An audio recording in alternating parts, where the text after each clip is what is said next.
তারেক রহমান যে আপনি দেশে আসতেছেন আজকে 1 বছর উপরে হয়ে গেল, এটা আমার কাছে শোভন মনে হয় না।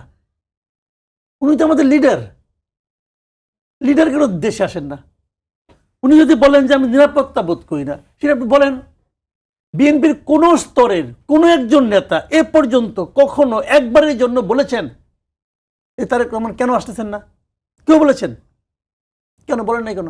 আমার জানা আগ্রহ হতে পারে না, আমার মনে প্রশ্ন থাকতে পারে না। মামলা আছে, অনেকে বলেন যে অনেকে আলাপাত দেন, অনেক কথা আমি শুনবো কেন? অনেকে তো অনেক কথাই কয়, বিএনপি নেতারাই বলেন আর কি। অনেকে তো আরো অনেক কথা কয় যেগুলো উচ্চারণ পর্যন্ত করা যাবে না। আমি করবো এগুলো? করবো না তো। ওনার দল কি ব্যাখ্যা দিচ্ছে? ওনার দল এইভাবে কোনো ব্যাখ্যা দেওয়ার প্রয়োজনীয়তা মনে করে না। কেন মনে করে না? ওনার দলকে সে মানুষকে মানুষ মনে করে না? আপনি আমাকে বুঝান ভাই, কেন মনে করে না? আমি জানতে চাই। ধরেন আমি বিএনপির খুব একটা ভক্ত, আমি জানতে চাই আমার নেতা কেন 1 বছর ধরে আসে না। এই ব্যাখ্যাটা আমাকে কে দিবে? হয় নেতা দিবে, অথবা নেতা যারা কর্মী আছে, দলে যারা লোক আছে, সেন্ট্রাল কমিটি আছে, আমাকে কেউ ব্যাখ্যা দিচ্ছে পর্যন্ত কেন দিবে না? বিএনপির জন্য কিন্তু দেশের জনগণ না, দেশের জনগণের জন্য বিএনপি। জামাতে ইসলামের জন্য কিন্তু আমরা না, আমার জন্য জামাতে ইসলাম, এটা মাথায় রাখতে হবে।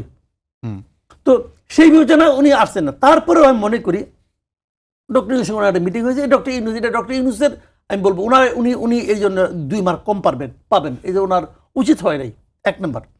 কিন্তু সেই মিটিং নিয়ে আপনি এনসিপি কোনো মন্তব্য করে দেখছেন যে মিটিংটা করা ঠিক হয় নাই? বলে নাই। এখন তারা কেন বলতেছে?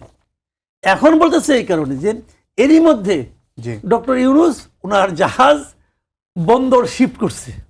আচ্ছা, এতদিন এনসিপির বন্দরে ছিল, বন্দর শিফট করে উনি বিএনপির বন্দরে যে ভিড়াইছে। এবং এই জিনিসটা এখন বিএনপি কিন্তু বলে নাই যে আপনি আমার বন্দরে ভিড়ান। বিএনপি ভাই এমনি নিজের শক্তির সে বলিয়ান।